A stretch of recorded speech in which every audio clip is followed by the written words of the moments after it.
what's up? This is the boy Rosa Cuts, and this is the new podcast, Create and Hustle. I'm over here with my cousin.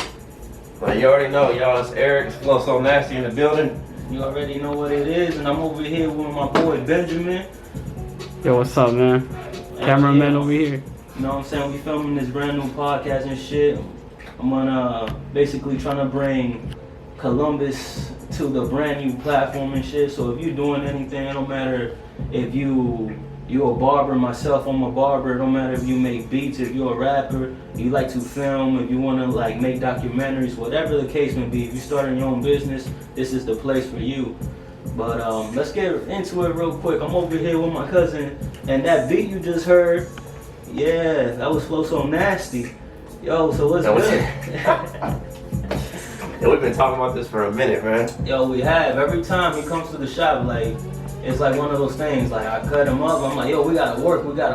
And then finally, we got the opportunity. And I was in the process of moving and all this stuff going on, but we finally here, so that matters. Yeah. And then you just set this up, huh? Yeah, man, the whole 3-hour setup, man. It took a while, because you gotta make sure everything's properly set up, the cables are running right, that you got everything plugged in where it needs to be plugged in.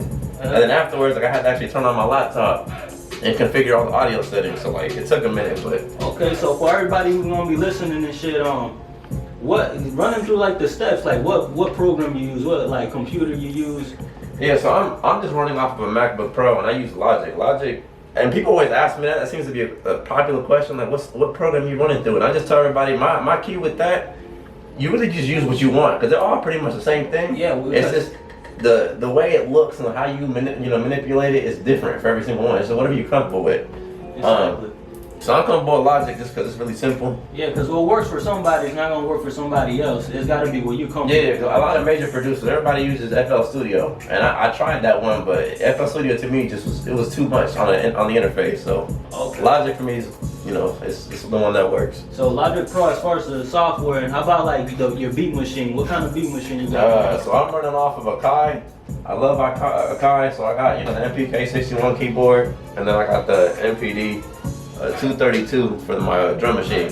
But I got a couple different Akai. These are just the two that I use when I actually sit down and sauce up in the studio. Okay.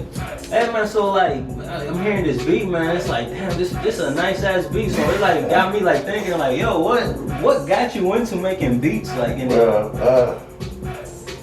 I don't even know, man. It's really, to be honest with you, it's like I was born for it. Like, it's weird. I don't even know how to explain it. Cause like, bro, I've been doing music since I was young. When I say music, I mean like, music to me is any form of sound. Yeah. So like, I remember me and my cousin, your cousin Will. Yeah. Everybody knows I'm Flacco. Yeah, That's my boy Flacco. We used to always, but we used to take the pencils and hit and make little beats on the tables that anywhere we were at, bro. We'd be out with Jenny. Yeah. My aunt, we'd be out anywhere. And we had pencils. We'd just be, okay, on the table, anything. So like, at that earliest form, I knew musically, like, I just had it, like, it was just natural. You can hear a song, we can sit there, we'd always just hit that song, touch it, bring it, pay it, watch me, just always with the pencil. So it's like, from that early stage in my childhood, I knew somehow musically I was inclined to do something. Yeah. But that goes as far as like, I started learning how to play drums. Once I learned how to play drums, I knew like, all right, let's get into that, because I mean, I know you used to go like, you used to be in a church group. Yeah, right? I used to always play drums for my church. Okay. Every church I've been to since I started playing drums when I was like 10. So that had like a big influence on you? Like, yeah, major. I think that's, when you can play music on the actual instruments, when you have that foundation, producing is just, it's the easiest thing in the world, because all you're doing is taking that and now you're programming it into like some type of software. Okay, so you feel like going like the organic route versus just having your instruments, doing it organically. Yeah. It manifested into like doing this basically, for you. For me, because I mean, you don't need any of this to make beats. You don't even need a drum machine or a keyboard. You can sit here and just manually go through and plug in all your your stuff in the software. Yeah, but I see you're more like you're hands-on. Like I said, like you started with like the drums and stuff. You wanna make sure you go on around and stuff. That's what's up, man. Like, and you mentioned Flacco. That's like our one cousin and stuff. He makes beats. So you said you guys got started. And like, Yeah, so really, we have a friend. His name's Davey, and this cat, man, right now he's a bass player. He plays for different bands. This dude's always traveling, playing. Like one day I mark, he's gonna be playing for some famous artist or something. Gotcha. But he's always told us from the get go. Like he was like, yo, why don't we all get together and make some beats sometimes? And we kind of were like, that's cool. And it was how we are. We talk about it, but nobody ever really did anything. It was just something that we talk about every once in a while. You know what I call that? What? You know what I'm saying? When you talk about it, you keep talking about it. Because just in general, even this right now, this podcast, just like my boy coming over here filming with everything, you talk about it, and then when you finally make it happen, I call that creating and hustling. That's why I call this podcast creating and hustling. Yeah. You feel me? But like, hey, who's your influencers, like your favorite beat makers and stuff like? My early influencers was Zaytoven. Zaytoven was definitely one of the top dudes, man. Just because he started out just like me, like he plays in church, and everything he does, he do it through drum machines and keyboards. So a lot of my style when I first started was watching his videos and looking and seeing how he did things. Okay. Metro was a big one because everybody knows Metro. Metro started kind of the same way I did in a college dorm, making beats off of his laptop, and then blew up, and then he started going to school. So it was like, that's just, I role model after him, and he's one of the most well-known producers. Definitely. And then just some like YouTube guys that I look up, like Pat Ryan, Sharpie. There's a bunch of different dudes out there, but those are just the guys that their sound to me is genuine. Like I know they have a passion for music more than just trying to be out there. So. And instead of just trying to get money and make beats and stuff. Okay. Yeah, because I don't like that. Even as far as rap, like, you know what I mean? When people just want to like make rap because it's easy money, because they figure they could just put a flow together and rap about stupid shit. You know what I mean? Yeah, I know what you mean. So that's what's up. That's what's up. Like, I mean, I wish I would have been like kicking it with y'all more back in the day. Like, y'all was my little cousin, so I was always doing my own thing. Y'all was doing y'all. Well, life comes at you, bro. Man, because like heavily back in the day, like I was myself like a rapper, and I'm like now finding myself wanting to get more into it and stuff, and like, damn, just being in this room makes me want to go ahead and like spit some bars. So that's bro, I don't even rap, and every time I come here and I play a beat, I wish I could, because I wish I could spit some of my own beats, bro. Alright, so going into that, what do you think about Kanye, the J. Cole's, like, what do you, and Chance the Rapper? Man, let me tell you something. I think those guys are, I don't want to say slept on, but that's obviously not true. Everybody knows that. Yeah. I think their skills as far as producers are slept on. Because like these guys can literally make their own beats, and they go start to finish from scratch, and they do everything. Okay. And there's just a small amount of people in this world that could do things like that. And at the level that they do it at, like, it's impressive. It's impressive. It's impressive. That's true. But like, what's your steps? What's your process? Like, when you first hear that beat, what gets you going? Like, I mean, what's your process? What I always like, my number one thing is with my own beats is that I gotta be able to rock to my beats.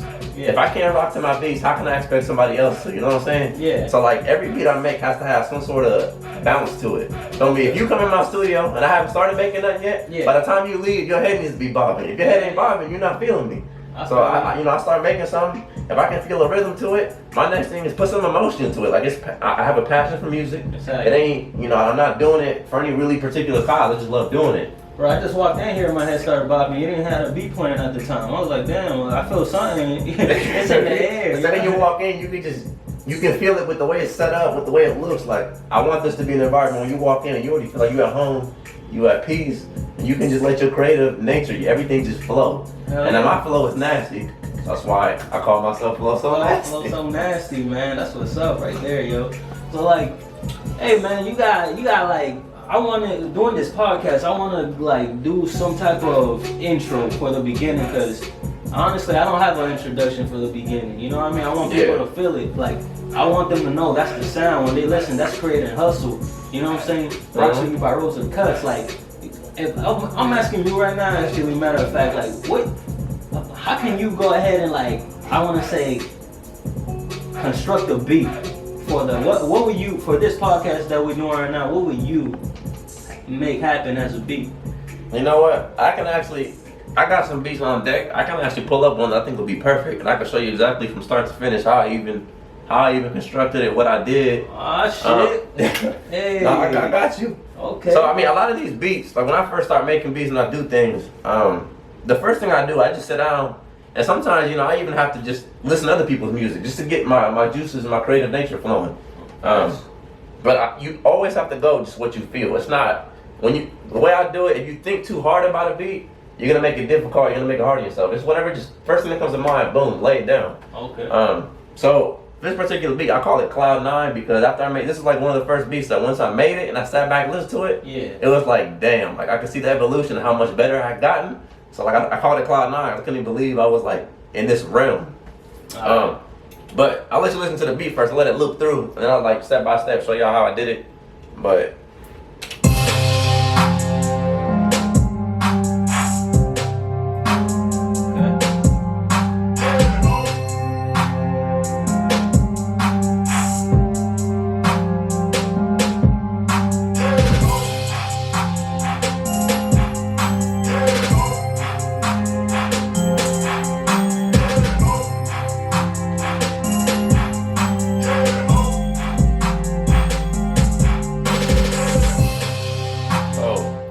and I don't even have this beat done. It's literally just an 8-bar loop. So what I normally do is I just start with 8 bars. You know, I try to get the chorus and stuff going. Because once you can make the chorus, everything off, you just branch and you organize things to make a whole beat. Okay.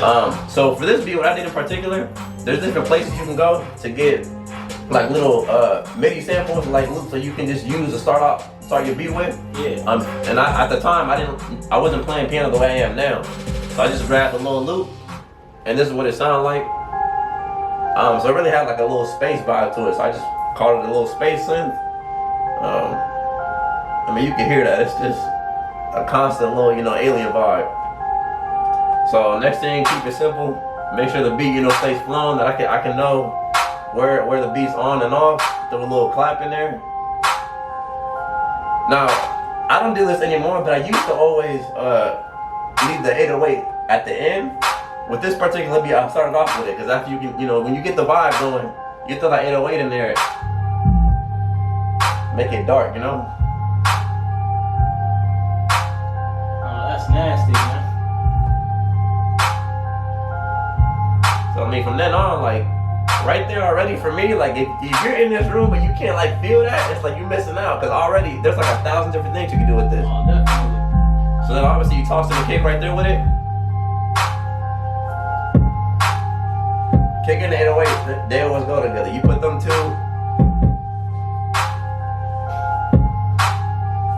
So a lot of beats, you have two options. You can make the 808 and the kick happen at the same time, and it sounds like this. Okay. But you can kind of have them coexist. So sometimes the kick will kick if the 808 is in, or it'll like mismatch. So it'll be like them going after each other. Yeah. So then throw the hi-hats in there.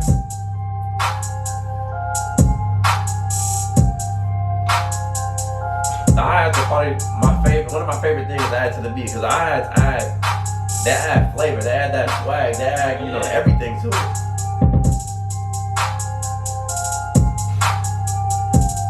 So obviously you can see the hi-hats in it, it's a whole different vibe now. And then you throw the snare there.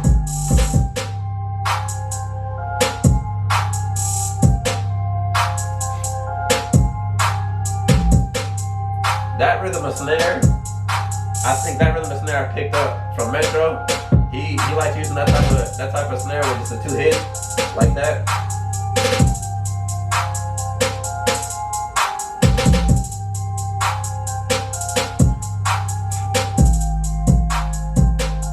Add a little bit of piano to it. So now like you can see everything starting to come together. So I felt like I still needed more to the melody, so I threw in a little bell to it. The bell for me is like the guider. It like navigates. If you hear the bell, and wherever the bells are on, everything else follows.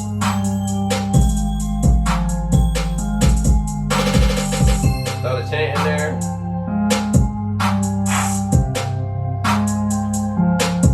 So like everything, when you break it down, it's all very, very, very simple. That whole string section.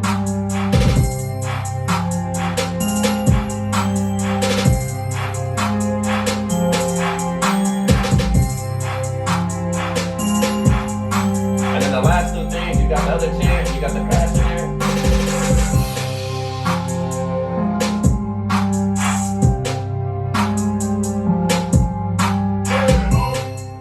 But I mean, like, that's it. Like, it's really simple. And you heard that, you saw that right there. He showed you the full beat, broke it down, told you what he added. You know, we just creating and hustling over here. So I got like, I want to say a few more questions for you and stuff. Yeah. Us being Dominican, you know what I'm saying, and Dominicans, we big with music. You know, merengue, bachata, salsa, you know, dambo, all that good stuff. What from that did you take to add to your way of doing beats? I think with Dominican music, like dembow especially, Yeah. and things like merengue, all those things, when those things come on, like I tell you, it all has a bounce to it. It all has a pace, the feet movement, everything. So I think what I like to take, I like to make sure that anything I have has that bounce and that feel. So I have certain beats where you can hear the Latin roots in it, like even in the piano, whether it be in the 808. This one not in particular, but actually, you know what? I might as well pull up one. So I have a beat. I have a dude that he actually made it to a song. It's called Composure. Okay. But this beat is really just a Latin beat. Like it has some dembow in it, but also has like a merengue feel. Okay. And it, like I said, I just kept it to my Latin roots. But when you hear it, I mix it together. I mean, it's a nice sound. Yeah, definitely. Okay. Let's check this out. So, start with the piano. I'm just introducing like the chords that I'm gonna use, and then it literally jumps into like a like a merengue, but like a hip hop feel to it. Cause I gotta add my feel. Like I love hip hop. I love R&B. So you can hear the merengue in the piano. That's a spinner right there. Can't nobody say no to that. That's a little bounce to it. But you gotta have the little, the bounce to it right there. It's FloSoNastE.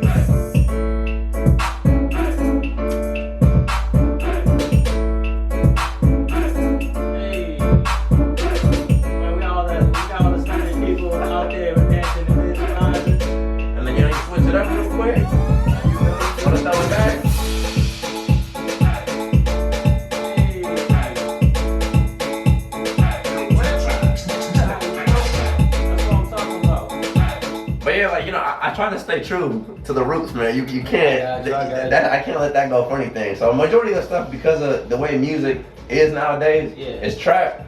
But every time I get that little chance, man, I gotta have my little Hispanic touch to it, I got you. Show off our Dominicans in the 809. Hell yeah, 809. You already know. Out here in the 614, we repping over here as well.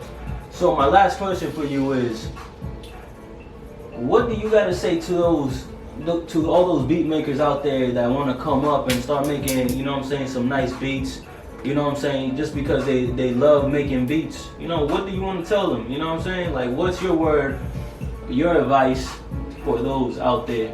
Because you yourself, you're in the process, So what kind of motivated you, and what advice do you give those out there who are in the hustle? Honestly, I still every day am trying to make myself more passionate about this and get better at it every day. The one thing you first gotta understand is, there's a lot to learn, and there's a lot of people to learn from. So first things first, don't enclose yourself from outside help. Reach out and do everything you can with everybody that's asking to work with you, because the more you work with other people, they'll learn from you, you can also learn from them. And then that's more exposure, because you have networking, you have kids like me and you right now, we networking. You go out and do something with somebody else. That's what it's all about. That's what it's all about. So you gotta be really open and outgoing. You can't be secluded as a producer. It's just not gonna work that way. But I think the main thing is you gotta love what you do, man. It's hard to for me, it'd be a lot harder to come in here and sit down and make a beat if I didn't love doing it, forcing myself to do it. So just because I have a natural feel for music and I just love music, it's real easy to come in here and sit down and just make anything, really. Just let my juices go. But as far as new producers, I would just say, man, make sure you educate yourself real well. Watch a lot of videos. Don't just go out assuming you know stuff, because the producing industry is really expensive for equipment. So make sure when you're out there buying stuff and you're getting the things you need, that you have an understanding of what you need and what you're actually trying to get, what it's worth. Because I know a lot of people have been gypped or overpaid for things that really wasn't necessary in their setup. So. Yeah. But I'm always here for questions. Honestly, anybody needs any type of help or wants to ask me things, I'm available, man. I'm all open ears. I'm an open book, for real. What's your plugins, man? Plug yourself in. Where can people reach you at? You guys hit me up on Instagram. Just look up FloSoNastE. I'm on there. And then on IG or on Twitter, hit me up at FloSoNastE too. Twitter and IG. Hit me up on FloSoNastE, man. You find me on there. I'm open to anything and any work y'all want to do, man. If you guys need some motivation, y'all just need some extra push or some advice, I'm on there, man. Holla at me. Oh yeah, and then I'm over here at Rosa _cuts, but we got the new IG coming for Create and Hustle. Clips of this interview is gonna be up there. That's gonna be the podcast, basically IG, and you're gonna see how we're gonna basically film Columbus grow. We're basically gonna put the word out there to the streets for everybody in the hustle. We're gonna make it happen. So you already know what it is. Create and Hustle. Hell yeah.